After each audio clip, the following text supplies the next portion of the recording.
Aparentemente, o que estão a ver é uma simples dança levada a cabo por um grupo de alunos. Mas é muito mais que isso.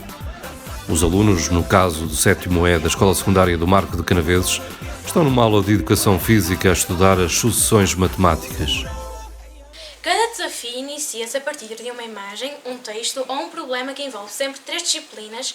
Para resolver o primeiro problema, que era descobrir a altura do pavilhão, usámos uma fotografia de um dos elementos do grupo encostado à parede do pavilhão e depois aplicámos a regra de 3 ciclos, a calcular a partir da altura real do aluno fotografado e a altura do pavilhão. Para o segundo problema, medimos o campo de futsal e comparámos com as medidas presentes na folha. E com as medidas do campo construímos uma maquete à escala na aula de educação visual. Por fim, no terceiro problema, ao som de uma música à escolha, dançámos uma coreografia e quando a música parava, os alunos a dançar posicionámos-se de acordo com os termos da sequência. Quando todos estivessem agrupados, o aluno escolhido indicava o termo geral. E feito, foi muito engraçado e alegre. Ou seja, nas 3 atividades deste último desafio, houve uma mistura dos saberes adquiridos nas disciplinas de Educação Física, Matemática e Educação Visual. Ou seja, é pôr os miúdos a ver que as disciplinas estão interrelacionadas e que podem mobilizar conhecimentos para dar respostas. E é isso que a gente tem feito ao longo destes desafios, que já vamos no 5º.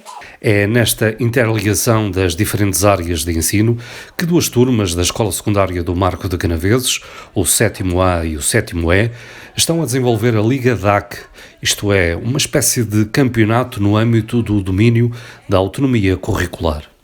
No desafio 1, as 3 disciplinas participantes foram Português, Matemática e Ciências Naturais.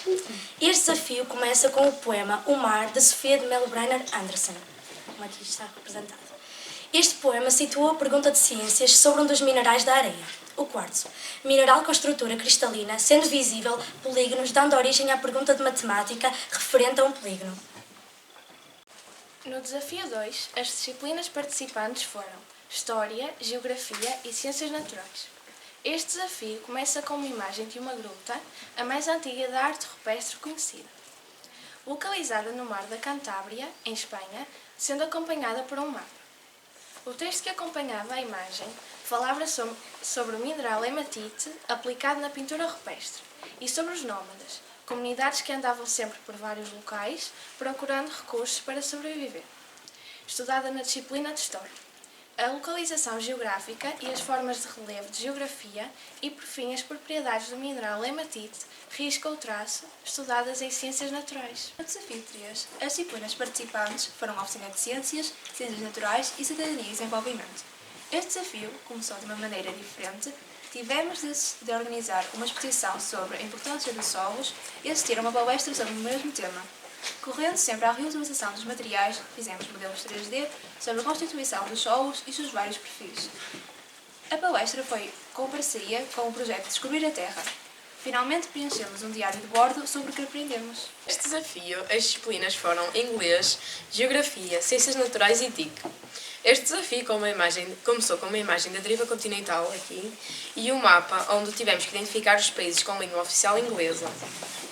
Com a teoria da deriva continental e o mapa dos países, permitiu-nos explorar a geografia e ciências naturais. Depois tivemos que escrever um e-mail para um amigo que morasse num daqueles países, da língua inglesa, explorando as disciplinas inglês e TIC. E assim se vai fazendo, todos os meses, o campeonato interdisciplinar que tem por base as aprendizagens essenciais com vista ao desenvolvimento das áreas de competências inscritas no perfil dos alunos à saída da escolaridade obrigatória.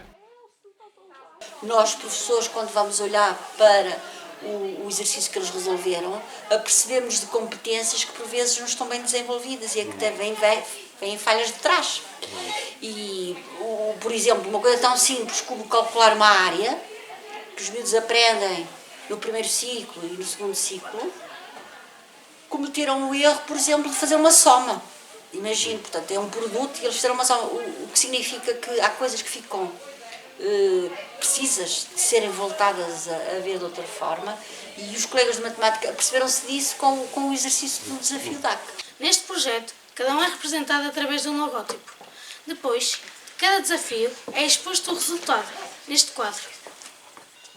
Os domínios da autonomia curricular exploram os percursos pedagógico-didáticos em que se privilegia o trabalho prático e ou experimental e o desenvolvimento das capacidades de pesquisa, relação e análise.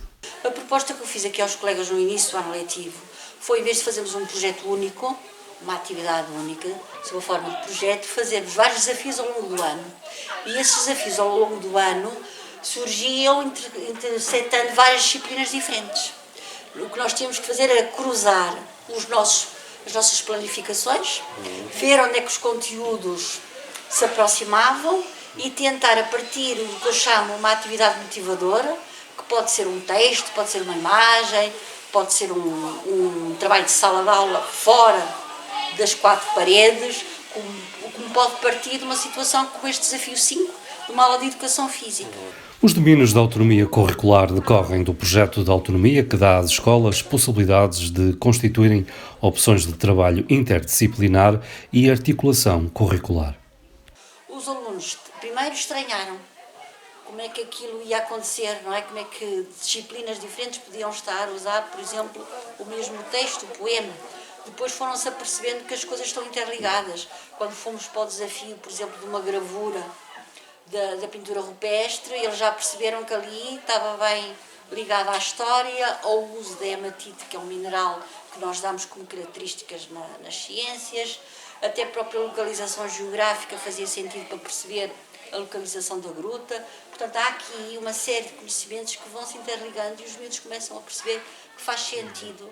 E depois estas atividades têm uma outra lógica, é que eles, ao sentirem utilidade, têm necessidade de se explorar mais. Isto é ótimo, porque depois preparam-se para outros patamares, não é, de conhecimento.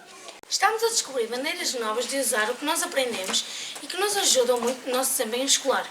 Por isso, em nome de toda a turma, queria dar um grande agradecimento a todos os envolvidos e também a nós alunos. Senão, este projeto fantástico não aconteceria.